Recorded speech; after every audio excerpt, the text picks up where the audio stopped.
What is up, you guys? It's about 1 a.m. here in Portland, Oregon. I just finished watching Blues v. Crusaders. My goodness. And the crowd went mild. That was not quite the spectacle I was expecting. I enjoyed Moana Pacifica versus the Chiefs a bit more. I mean, that was a lopsided game yesterday. Chiefs ran away with it in the first half. Moana came back in the second half. But it was actually more pulse pounding. It was kind of like, man, maybe Moana Pacifica is going to do it, bro. I never really felt like the Blues had a chance of winning that. Like, what did you think? Did you honestly give them a chance?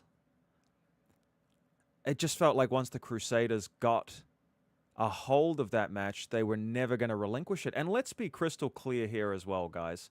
That was not a vintage Crusaders performance by any stretch of the imagination. I think they've really upped their D. I think the set piece is coming along well. But it wasn't the Crusaders at the best absolutely putting the Blues to the sword. And that's got to be concerning for Coach Vern Cotter. It's got to be concerning for Blues fans. It's got to be concerning for the players. Man, just a rough day at the office for the Blues. So the format of these live streams is that I'm going to kind of break down the key moments in the game.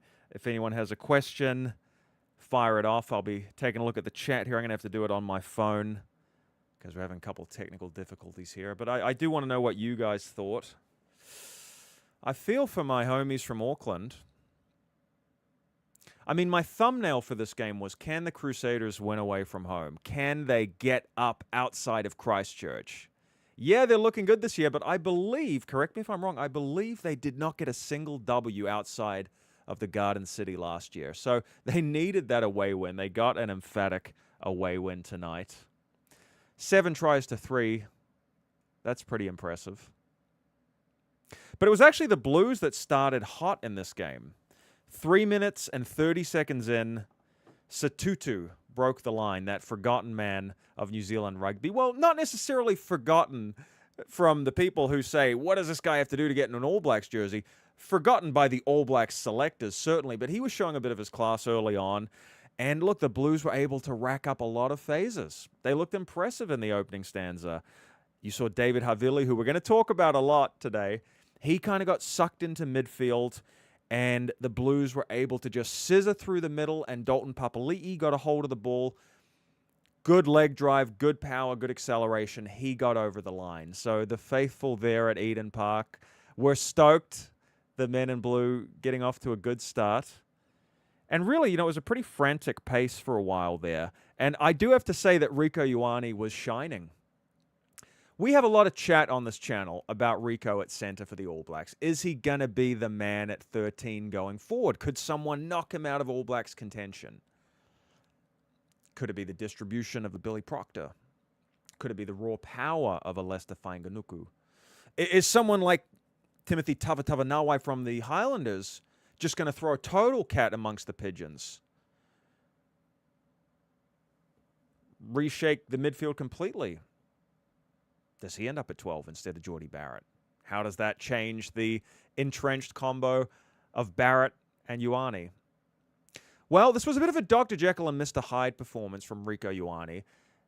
You have to give him his due. I mean, his pace is just phenomenal when he takes off. You remember why he scored dozens of tries as a winger for the All Blacks. He was skinning so many people on the outside today. He was constantly breaking the line, but didn't have that clinical finishing. Some of it was him pushing passes. Some of it was that the Blues follow-through, hitting the breakdown, wasn't as strong as it could have been. Some of the clean-outs were not too good from the Blues. But Rieko Ioane, he created a lot. He didn't really finish a lot. But I did note that he was shining quite a bit early on. But it was actually in the 10th minute that the Crusaders replied, and it was that halfback Kyle Preston. He scored a try. And what kind of happened there was that Caleb Clark carried the ball back into his 22. Now, the ball was kicked to him by the Crusaders. And he kind of fell down with the ball. And he thought, all right, I'm in the 22. That's fine. I can just boot it out. So he boots it out. But essentially, he put it straight into touch. And he had carried it back. So now the Crusaders have a foothold, right? Because that's a penalty. So the Crusaders are now coming down to the Blues 22. They go for the line out. They go coast to coast.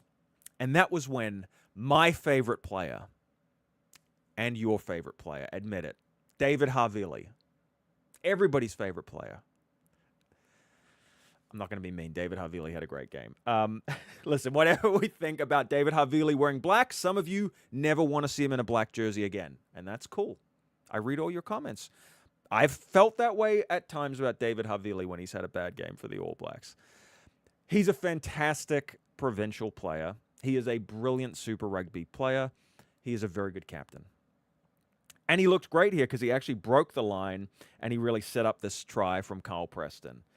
So Carl Preston, this young up-and-coming halfback, I mean, listen, way too early to talk about All Blacks, especially when you've got Cam Roigard, Cortez Ratama, Falau Fakatava, even, we're going to talk about him soon, but Finlay Christie running around. He's an experienced All Black, so a little bit early to put Carl Preston in that conversation. But, man, there's a feeling that he's going to kick on to higher honors. I mean, he's a try-scoring machine, mobile, distributes well. The one knock I have on him right now, it's just a small thing that he could definitely fix. When he's clearing, when he's going for the clearing kick, he's often taking 2 or 3 steps backwards. Now, he's avoiding the charge down. He's buying himself a bit of time. It's working at Super Rugby level. Here's the problem. Did you watch the Six Nations? Did you see the French defense? That time and space does not exist in international rugby. You try and take a few steps back from the ruck against the Springboks, you're going to get demolished. You're going to get decapitated in a tackle, or you're going to get charged down. So I think Preston has to maybe work on the mechanics of his clearing from the base. I'm just being an armchair athlete here. I'm just coaching from my leather recliner here in Portland. But, you know, I'm calling it as I see it. I think he's a brilliant young player. I just think his kicking game could get found out at international level, which, again, he's a newcomer. Let's not even put the pressure on him of wearing an All Black jersey. But there are signs of brilliance. There are signs that he will kick on to higher honors. So that's why I mention him and single him out for a little bit of a critique there, only because so much of what he's doing is fantastic. He's doing very well. I think Andy Ellis, who was commentating on the sidelines, he had some nice things to say. Justin Marshall had some nice things to say. They've had some good halfbacks down in Canterbury, that's for sure. They've certainly been spoiled. And he's just the latest on the assembly line. And the Crusaders scored again. It was number 14, Chafiaki. He scored after Stephen Perofeta knocked the ball on. I don't want to say he knocked it on cold. He was under a lot of pressure. But let's talk about Perofeta for a second. Not a good day at the office. We'll have everyone from Auckland watching in the stands at Eden Park thinking, Bowden. Can we get Bowden back, please? When is Bowden coming back? Whew.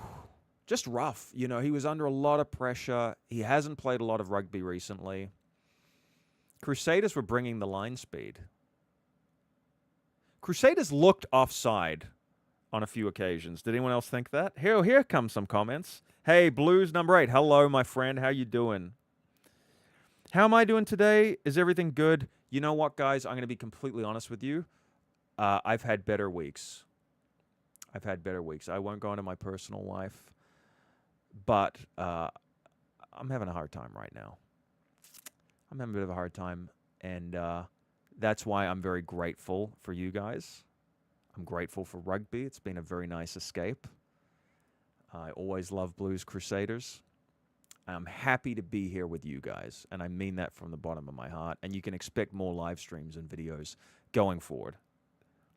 Doing a great job there. Well, thank you. I appreciate that. Yep, Captain David Havili. Yeah, David Havili. You know, he's a good Super Rugby player. Do you guys want him in the All Blacks?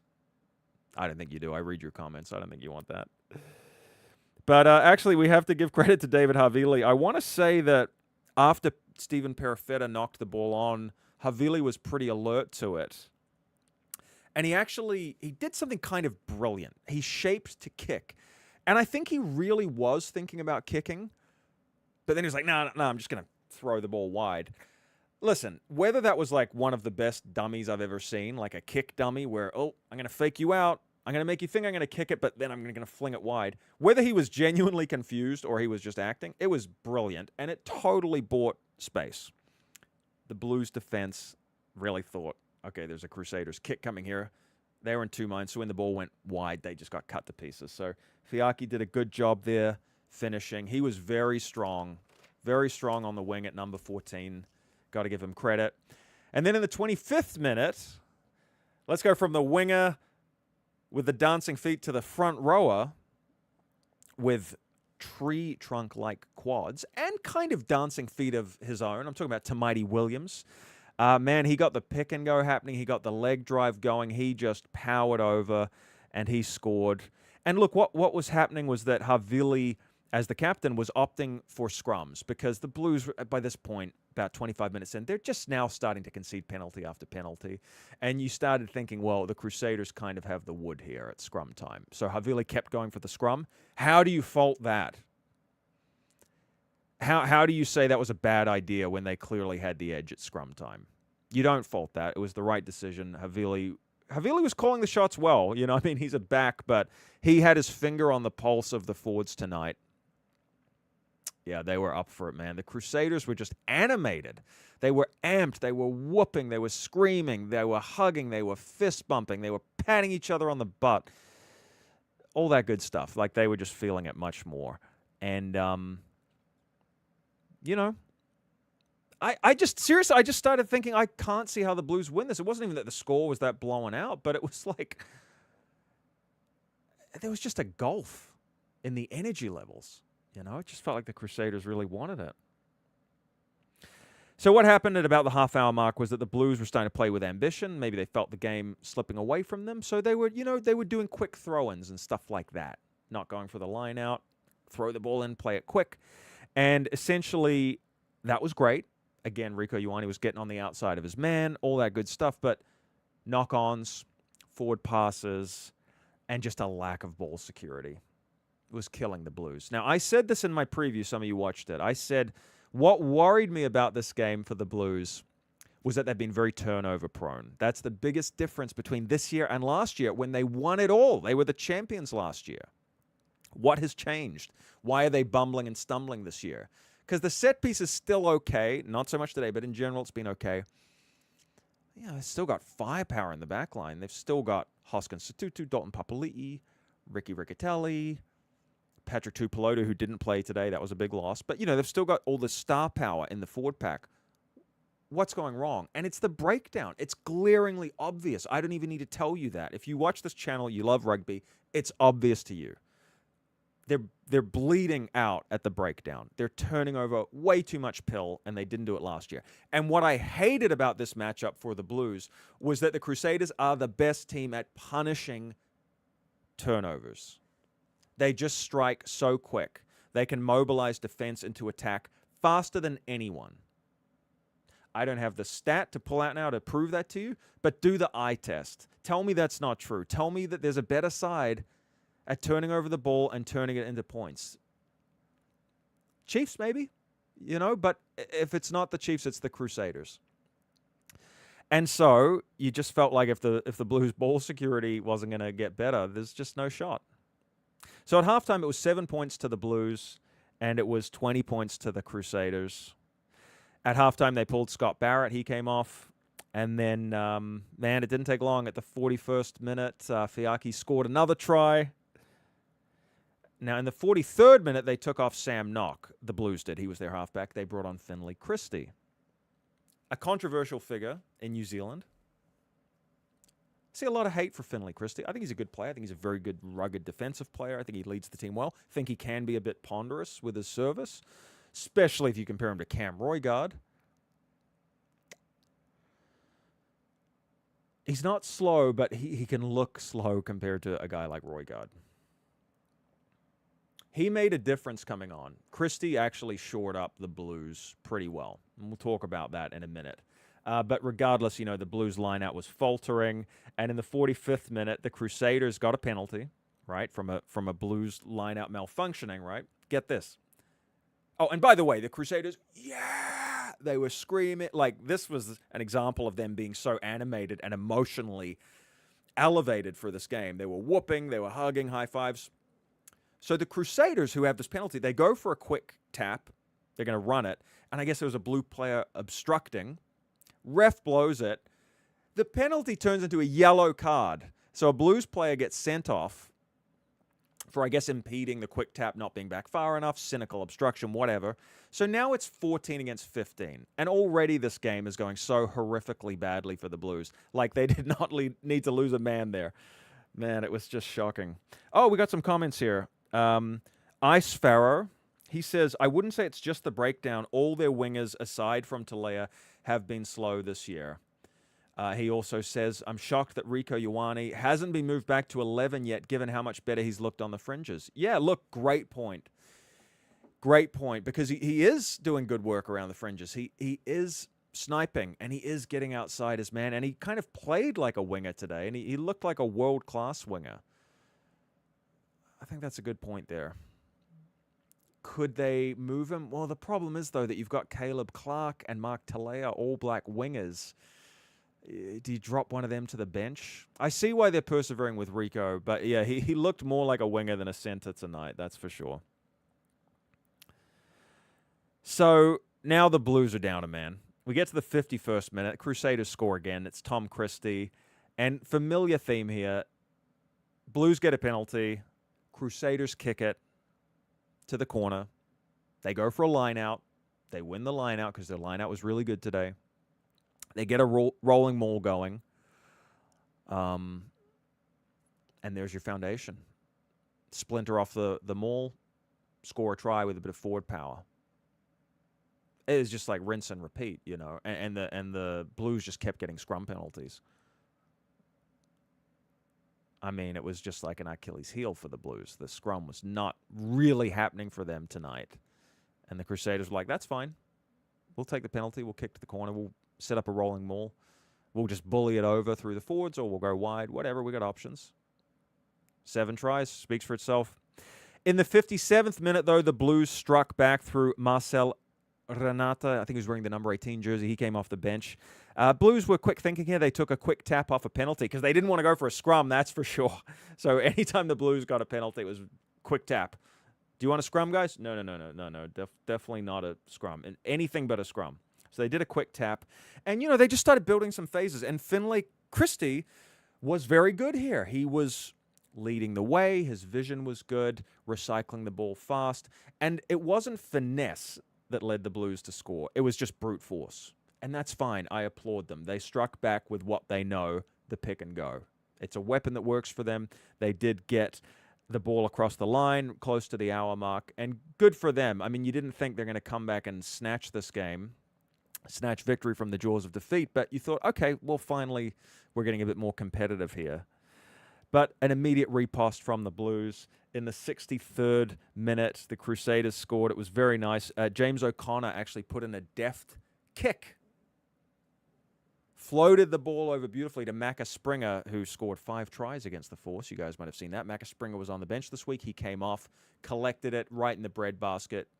Just nice to see a really seasoned international player like James O'Connor pulling the trigger when he sees the space. Would have been easy to go through the hands. Maybe it would have been safer, but he saw the space out wide. He saw the opportunity. Cool, calm-headed, putting a beautiful little kick. So here's the question. Like, does James O'Connor start at number 10 for the Crusaders going forward?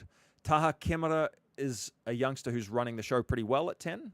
He looks a lot better than last year. He looks bigger too. He just looks like a pro footy player now. Last year he looked like a kid cosplaying as a Crusader.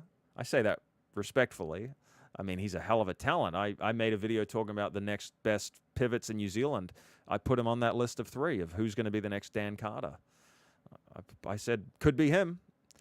But is James O'Connor just so seasoned, silky smooth, got the game management? I don't know. What do you guys think? I kind of think stick with the youngster and bringing O'Connor off the bench is a recipe that works well. He's got to work on his goal kicking, though. Taha Kemara. They're leaving points behind. I mean, I want to say the Crusaders would have hit 50 if Kemmer's boot was really on today. I mean, 42 is a nice return, don't get me wrong. But, in tighter games where goal kicking is going to be critical, that could hurt the Crusaders.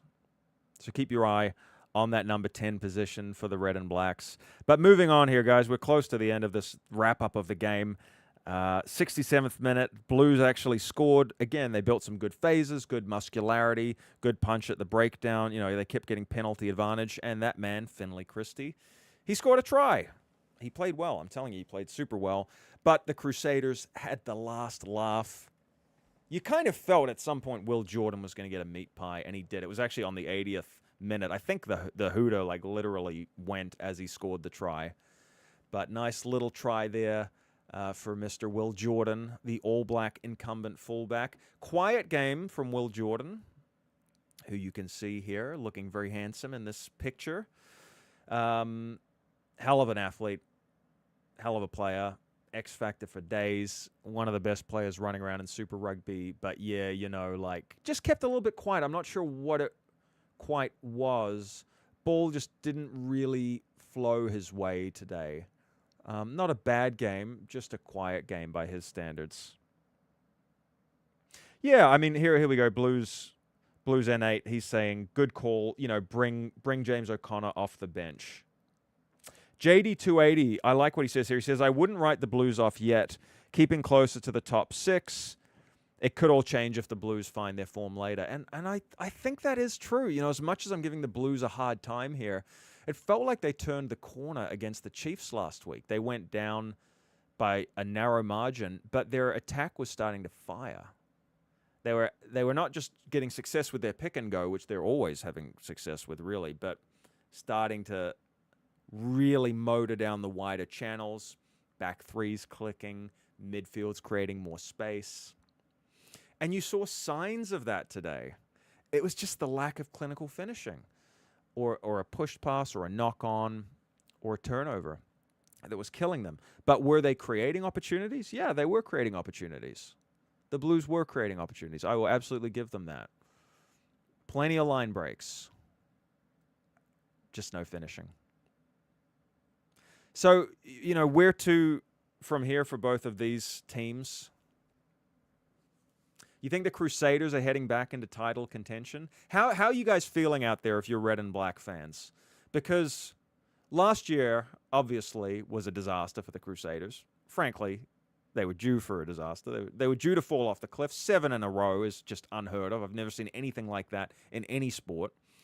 So the greatest run I've ever seen in rugby in my lifetime had to end at some point. It ended with a whimper last season, but signs that they're building their way back.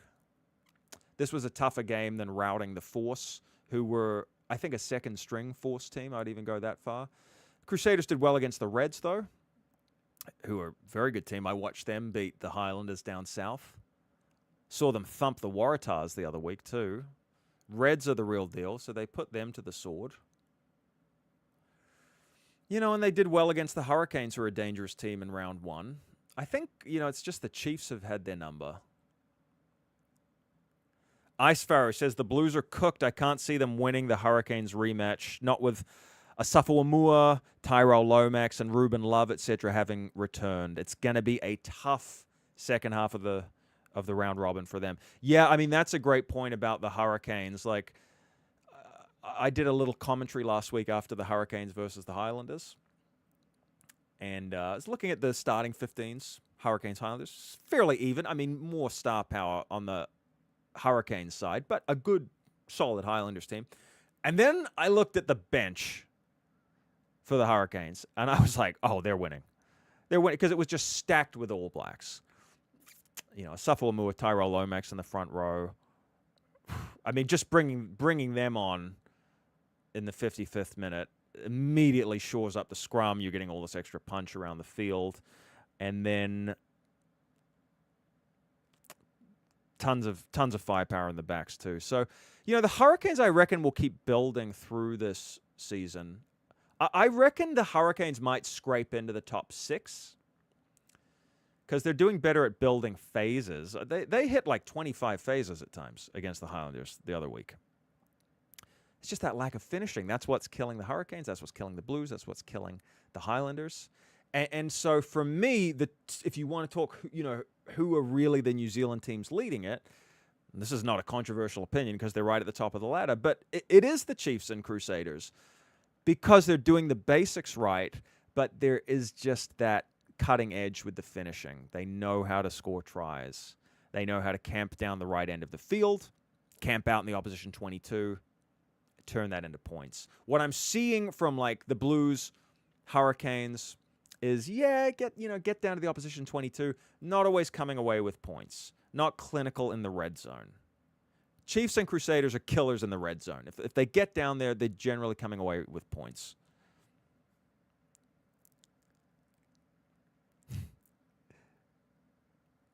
Yeah, I'm seeing a bit of grudging love here for the Crusaders. I don't want to say they're back to their best, but I mean, look, obviously, guys, this is round 6. We have a decent sample size. We're a third of the way through the competition.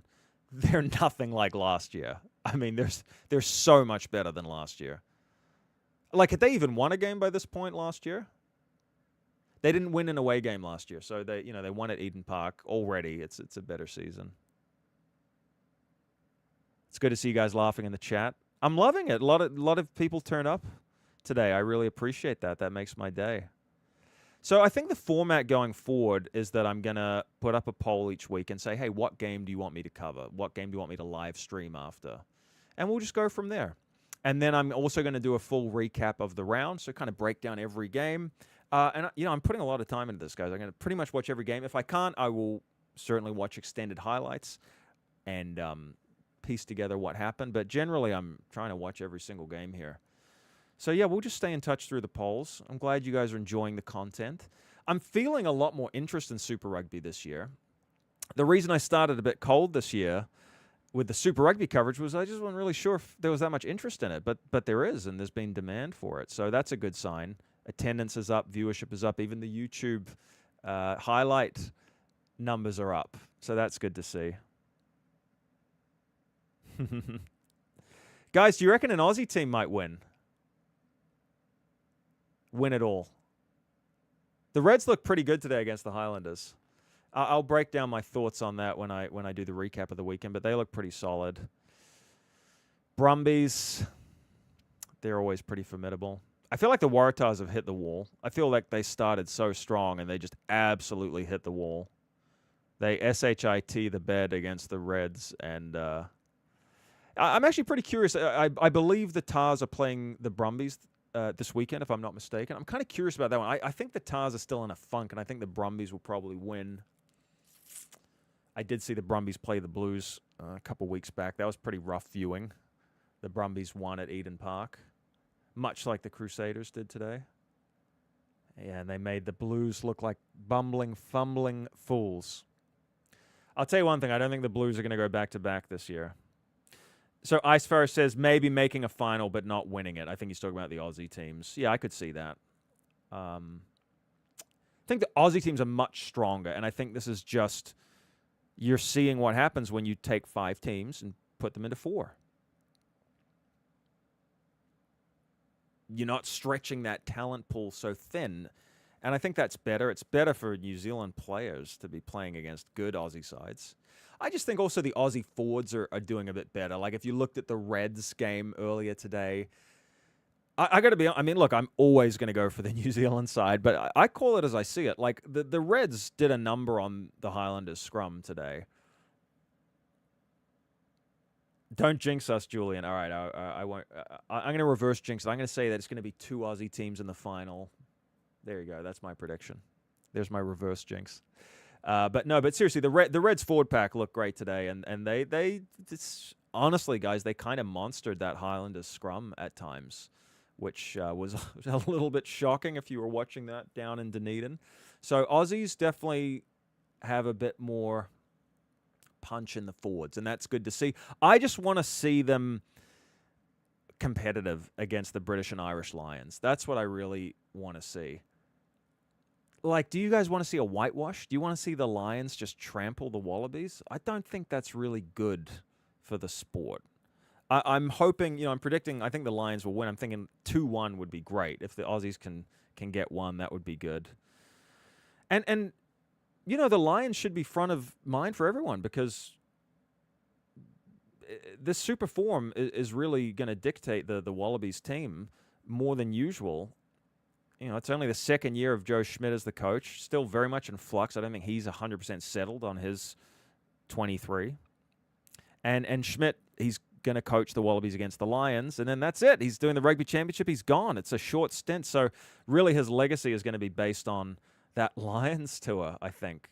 I think really it will. In terms of, hey, Joe Schmidt as Wallabies captain, what did he do? Oh, yeah, that Lions tour. That's really going to be defining. So long way of saying I think it's good that the Aussie teams are doing better. I really do think it's for the best. I'm going to do this breakdown of everything, but the Chiefs looked a bit vulnerable yesterday. I don't know if you guys saw that Moana Pacifica game. Now, the Chiefs blew them out of the water. My God. I mean, they hit 40 in the first half, 40 points. Then Moana came back, and the Chiefs looked very ordinary, leaked a lot of tries. So even though I've tipped the Chiefs to go all the way, knock on wood, if something happened to Damian McKenzie, there are ways that this could go wrong for the Chiefs. They need D-Mac out there running the show. That combination with Sean Stevenson is incredible. Where did Super Rugby go? We're talking Lions? Well, guys, I'm just saying that the Aussie teams are feeding into the Wallabies, and I think that the Super Rugby form is important. And it's good to see that the Aussie teams have a bit more starch this year. That's all I'm saying. We'll save the Lions talk for later. I hear you. We're here to talk Super Rugby. We're here to talk Blues Crusaders. I think part of it was just that, man, like this game was just not competitive. I know 1942 doesn't look that bad, but really it was late tries by the Blues that blew it out. Do you know what this game felt like? It felt like 15-50. That's what it felt like the score should have been. 19-42 looks a bit better. Crusaders missed quite a few conversions. Yeah. Until the Blues fix the breakdown, they really are cooked. I agree with whoever said that. They really are cooked. Because you can have all the X factor in the world in your back line. If you're just coughing up the pill all the time, it's all for nothing. So I just feel the Blues are a bit cursed in that area this year. We're a third of the way through now. There needs to be a dramatic improvement. I'm not saying they can't do it. And as we've established here in the chat, man, the Blues look great on attack at times. They broke the line plenty. They got Rico, they got Mark Talea, they got Caleb Clark. Bowden Barrett's going to come back. It's not all doom and gloom. But if the forward ascendancy isn't there, and if they're not more accurate at the breakdown, and if they're not more in control of the penalties they're giving away, particularly at scrum time, it is game over for them. So lots to work on for the Blues. If you want to take a glass half full approach about the Blues, I will say it's pretty clear what they need to work on. There's no ambiguity. You can watch that match and feel crystal clear on what the work-ons are for the Blues. And it all starts with the breakdown. If I sound like a stuck record, I apologize to you guys. I really do. I don't mean for it to be that way. But the breakdown is just such a glaring weakness for the Blues this year. And it wasn't last year. It was actually a strength. Yeah, it doesn't make you think Hoskins Sotutu is going to be pulling on a black jersey anytime soon. I guess there's an opening in the Lucies. Like, I'm curious about Wallace Satiti and what his recovery timeline is, and if he could go straight into the Rugby Championship. A guy who did play today for the Crusaders was Cullen Grace at 6. Not sure he's just got that X factor to be a leading All Black. I think he wouldn't let you down in a black jersey, but he's sort of a link man at 6. He's great in the rolling mauls. You see him in there doing his part. He's good in the line out. He's definitely a line out option. Rock solid player. There are more X factor loose forwards in New Zealand. But I was keeping an eye on Cullen Grace, and I thought he had a solid game for the Crusaders. But Hoskins Sotutu, not his best game for the Blues, and a couple of turnovers that were a little bit costly there. Icefair says, I'll laugh my ass off if Foster's Aussie NZ team beats the Lions. The media meltdown here in NZ would be entertaining. That's right. Is it like it's a composite side, right? It's like an Anzac team? That'd be a good game, actually. Nice little Aussie Kiwi. You know, there's such a rivalry between Australia and New Zealand. I think it would be nice to see us team up. I think that is happening. Can someone confirm if that's happening? I think that's cool. More Anzac games. Be fun to see like an Anzac team play a composite Six Nations team without any Welsh players. No, just kidding. There'd be one Welsh player in there, one token player. So, yeah, I'm reflecting on this game here, guys, and I'm wondering if the Crusaders are heading back to the promised land. It's a bit early to say. Can't quite commit to that idea in my gut. Like I said, I think they're massively, massively improved from last year, which was a low bar to clear, admittedly. Not quite back to their best, but I'll just, I'll give one more compliment to the Crusaders, which is this, that I felt that their defense jumped a notch this week. They weren't really troubled by the Force, but I don't think the Force offered as much on attack as the Blues did. I think the Blues actually had more strike weapons. And I think you have to give credit to the Crusaders for shutting that down. Only conceding 19 points. Not bad. Not bad when you look at some of the weapons the Blues do have at their disposal. So, better D from the Crusaders. Defense wins championships. We've talked about that on this channel. D is everything when it gets down to those crunchy final rounds. The game tightens up. There's less space. And defense has won multiple championships for the Crusaders. So I liked that from them tonight. I liked the lift in intensity from their defensive line. I felt that was pretty promising. The set piece is looking good. The line-out's looking pretty good. And David Havili, your favorite player, David Havili. He's pretty inspirational as the captain this year. I've been critical of him as an All Black, but he's doing some pretty superb stuff out there for the Red and Blacks. So I want to be very fair, guys. I want to give David Havili his flowers. He was one of the best on the field tonight. And the reason for that is just you genuinely don't know if he's going to run, pass, or kick. And that's what you want from a midfielder.